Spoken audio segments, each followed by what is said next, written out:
लूटन के आरोपी जलालुद्दीन उर्फ छांगुर के ठेकेदार ने कई सनसनीखेज खुलासे किए हैं। ठेकेदार ने बताया कि कोठी बनाने के लिए 12 करोड़ का ठेका दिया गया, लेकिन पेमेंट सिर्फ 5 करोड़ हुआ। ठेकेदार से पूरी बातचीत क्या हुई, ये भी सुनिए। ये बताइए, सबसे बड़ा सवाल है, कहा जाता है कि पहले आप छांगुर बाबा के साथ रहते थे। छांगुर बाबा का ये जो अवैध साम्राज्य है, मजबूत साम्राज्य है, जिसको तोड़ने में बुलडोजर को भी मशक्कत करनी पड़ी, आपने उसको बनवाया था। फिर आपकी दुश्मनी कैसे हो गई, कैसे आज यह दुश्मनी में पूरा मामला बदल गया? छांगुर बाबा के साथ हम कभी भी नहीं रहते थे। हम अपनी एक छोटे मोटे व्यवसाय करते थे, मकान दुकान भवन बनाने का ठेका लेते थे उतरौला में। और वो मकान बनवाने के सिलसिले में हमारे ऑफिस में आया वो, उसने कहा मुझे मकान बनवाना है, आप बना दोगे? हमने कहा हमारा काम ही वही है। वो लेकर गया, साइट दिखाया, अपना जगह दिखाया, सर्वे कराया, रेट किया, एग्रीमेंट हुआ, सब हो गया। ये रेहरा माफ़ी गांव की बात है, जहां इसका पुश्तैनी मकान है। तो वहाँ कुछ ग्राम समाज की ज़मीन इसके घर के सामने खाली पड़ी थी। ये पहले तो उस पर अटैक किया, उसको कब्जा करना चाह रहा था। तो जब हमने काम शुरू कराया, जिस दिन माल मटेरियल गिरा के उसी दिन पूरे गांव के लोग इकट्ठा हो गए। लाठी डंडे के साथ उन लोगों ने कहा ये हमारी सरकारी ज़मीन है, इस पर आप निर्माण नहीं कर सकते। यानी कि पुश्तैनी जहाँ पर उसका घर था, रेहरा माफी, पहले काम आपने वहाँ शुरू कराया था? वहाँ शुरू कराया था। गाँव वालों ने आपत्ति उठाया तो वो काम बंद हो गया। यानी कि छांगुर चाहता था कि उस कब्जे वाली ज़मीन उसका घर बने। उस सरकारी ज़मीन को ये कब्जा करना चाह रहा था। इसका ऑलरेडी घर था, लेकिन इसके घर के सामने वो खाली ज़मीन काफ़ी दिनों से पड़ी हुई थी। लेकिन इसके पास पहले पैसे नहीं थे, अब ये पैसे आ गए। ये आज मुझे समझ में आ रहा है कि पैसे आने के बाद उस सरकारी ज़मीन को ये हथियाना चाह रहा था। लेकिन गांव वालों ने इसको विरोध किया, ज़मीन कब्जा नहीं कर पाया। उसके बाद में इसने कहा कि भैया ऐसा दूसरी कोई ज़मीन लेते हैं तो वहाँ बनाइएगा। कुछ दिन बीतने के बाद ये चांदौलिया दरगाह के पीछे 6 बीघे का एक पंडित जी से ज़मीन बैनामा कराया। यानी कि ये जो दरगाह के पीछे जो पूरा आलीशान इसका जो महल है छांगुर का, वह एक सनातनी ब्राह्मण का वो ज़मीन है, यानी उसका खेत है। जी, सनातनी ब्राह्मण का खेत है, उसका पुश्तैनी खेत है। और उनसे इन्होंने ज़मीन उतरौला का ही रहने वाला है, कहीं बाहर चला गया? उतरौला का ही रहने वाला है। अच्छा। उतरौला का ही रहने वाला। खरीदी गई या कब्जा की गई, क्या हुआ बताइए? उसकी उस ज़मीनें खरीदी गई, दस्तावेज भी लगा, पैसा वगैरह दिया? पैसा दिया है। उसमें कुछ ज़मीनें जो इसने नहीं एक्सेप्ट किया, कहा नहीं इतनी ज़मीन नहीं है। उस टाइम वो ज़मीन का मालिक कह रहा था कि बाबा इतना नहीं, इतना, तो ये कम बता रहा था। बाबा कह रहा था इतना ही, इतने का पैसा दूंगा, और उतने का ही पैसा दिया जितना बाबा कह रहा था। वो गरीब आदमी था, वो लड़ भी नहीं सकता था इसी। तो बहरहाल बहुत हमें इसकी जानकारी नहीं थी, लेकिन इस बात को हम सुने तो आज मुझे याद आ रहा है कि उस टाइम इसके काले कारनामे के बारे में कोई नहीं जानता था, नहीं तो शायद वो सनातनी भाई इसको ज़मीन भी ना देते। बहरहाल वो ज़मीन ले लिया। इसने मुझसे कहा कि इसको बाउंड्री लगाना है। 16 लाख की बाउंड्री का काम से एग्रीमेंट किया। वो हमने बाउंड्री का काम, सबसे पहले उस ज़मीन पर आपने बाउंड्री का काम किया 16 लाख रुपए में, ये एग्रीमेंट हुआ था? इसका एग्रीमेंट हुआ था 16 लाख रुपए का बाउंड्री का काम का।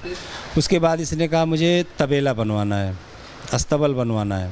अच्छा, अस्तबल और तबेला बनवाना है उसी बाउंड्री के अंदर?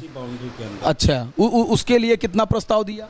उसके लिए इसने मुझे कुछ 13,000 स्क्वायर फुट ज़मीन इसने कहा कि इतने ज़मीन में हमारा एक तबेला अस्तबल बना दो। 13,000 स्क्वायर फीट? बड़ा सा बड़ा बंगला इतने में बन जाता है? हाँ, सिंगल स्टोरी 13,000 स्क्वायर फुट होगा, डबल 13 दूनी 26,000 स्क्वायर फुट बनता है वो। तो उसका भी हमारा रेट तय हो गया। स्ट्रक्चर खड़ा करना था, पिलर लगा के स्ट्रक्चर खड़ा करना था, जिसका रेट 1,000 रुपये तय हुआ था, एग्रीमेंट हुआ था उसका हमारा। 13,000 स्क्वायर फुट पे हमने इसका तबेला बना दिया। बनाया तो 26,000 स्क्वायर फुट बनाया, क्योंकि G+1 ground floor plus first floor, तो 26,000 स्क्वायर फुट बन गया लगभग। बन के कंप्लीट हो गया, उसको हैंडओवर किया। तो उसने कहा नहीं, मुझे अभी इसको तोड़ के अस्पताल बनाना है। क्या बात कर रहे हैं जी? उसने कहा, कितने दिन लगे थे आपको उसको बनाने में? उसको बनाने में हमको करीब साल भर लग गए थे। मतलब 1 साल में जो आपने स्ट्रक्चर खड़ा किया, कह रहा है उसको तोड़ दो, उसमें कुछ रिनोवेशन, हाँ, तोड़ के कुछ और बनाओ, अस्पताल बनाओ, मुझे अस्पताल चालू करना। तबेले को तोड़ के अस्पताल बनाओ। फिर तो हमने कहा इसका कॉस्ट बढ़ेगा। तो उसने कहा कितना? मैं बोला इतना। उसका हिसाब बता दिया। बोला इसका एग्रीमेंट बना लो। बोला ये पैसे लो, एग्रीमेंट की क्या ज़रूरत है। बाबू आपको कभी समझ में नहीं आया कि ये जो इतना तोड़फोड़ करा रहा है, ये पैसे कहाँ से बाबा लाता होगा, कैसे देगा? आपको कभी डर नहीं लगा कि हमारे जो ये सारा जो पूंजी लग रही है इसमें, उसका क्या होगा, कभी बाबा ना दे तो? नहीं, ऐसा मुझे कभी लगा नहीं, क्योंकि वो इतना अच्छा बात करता था, ईमानदारी की बात करता था। जब भी पैसे की ज़रूरत होती थी, एक फ़ोन पे वो 5 मिनट के अंदर पैसा ट्रांसफर। विश्वास क्रेडिट जीत लिया। बहुत ही ज़्यादा उसकी मैं बहुत इज्जत किया हूँ। शायद मैं अपने पिताजी की उतनी इज्जत नहीं किया जब तक आप नहीं जानते थे। नहीं जानता था, जब तक नहीं जानता था मैं बहुत इज्जत दिया है। पूरा उतरौला जानता है कि मेरा उसका बहुत जमता था। मुझे ऐसा लगता था इससे अच्छा आदमी उतरौला में कोई होगा। इतना बड़ा काम मिल गया, आप लगातार वो सालों साल काम होता तो आपके लिए बड़ी अच्छी बात थी। दो चीज़ थी, एक तो एजेड पर्सन था, दूसरा अच्छी बातें करता था, तीसरा हमारी रोजी उसमें लगी थी। 15-20 मजदूर उसमें लगे रहते थे, उनकी भी रोजी चलती। तो मैं इस चीज़ से बहुत खुश था कि 2 पैसे की रोजी लगी है गरीब। उतरौला में ही काम मिल। जी। लेकिन मुझे नहीं पता था, क्योंकि मैं 2019 से ही इसको पहचाना, वो काम के सिलसिले में पहचाना। उसके पीछे का स्टोरी मुझे कुछ भी नहीं पता था उसके बारे में, और ना ही मैं किसी से पूछा और ना ही मुझे किसी ने बताया। और धर्मांतरण मामले में गिरफ्तार बलरामपुर वाले छांगुर बाबा के काले साम्राज्य ध्वस्त कर दिया गया है, लेकिन अब इस साम्राज्य को लेकर कई बड़े खुलासे भी हो रहे हैं। बताया जा रहा है कि बाबा ने अपनी एक 50 युवकों की फोर्स तक तैयार कर रखी थी, जो बाबा छांगुर के निर्देश पर कुछ भी करने को तैयार रहते थे। इस रिपोर्ट में आपको दिखाते हैं इस फोर्स की पूरी जानकारी।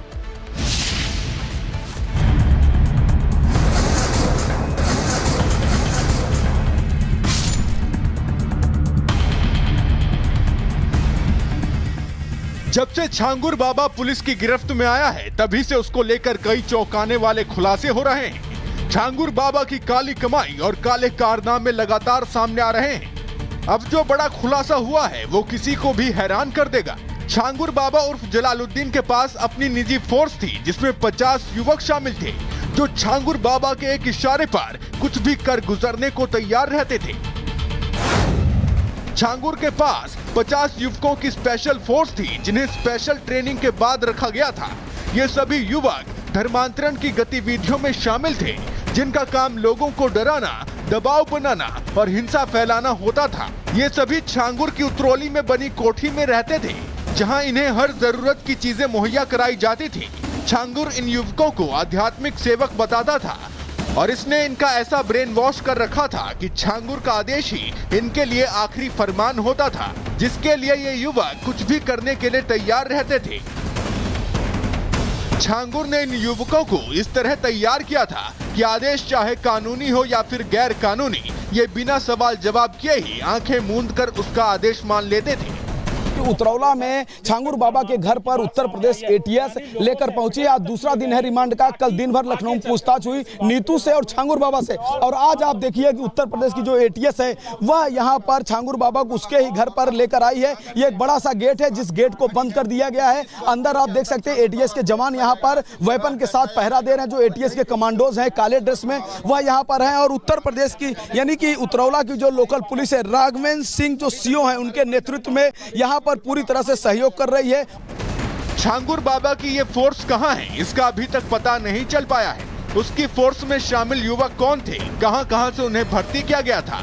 एटीएस इस बात की भी पड़ताल कर रही है कि कहीं इस फोर्स का इस्तेमाल किसी अंतर्राष्ट्रीय एजेंडे के लिए तो नहीं किया जा रहा था। छांगुर के काले कारनामे उजागर हो चुके हैं, उसका साम्राज्य मलबे का ढेर बन चुका है, और जैसे जैसे एटीएस की जांच आगे बढ़ रही है, बाबा छांगुर के कारनामों की लिस्ट लंबी होती जा रही है, और अब कई और खुलासे होने बाकी हैं। Bureau report, Republic Bharat.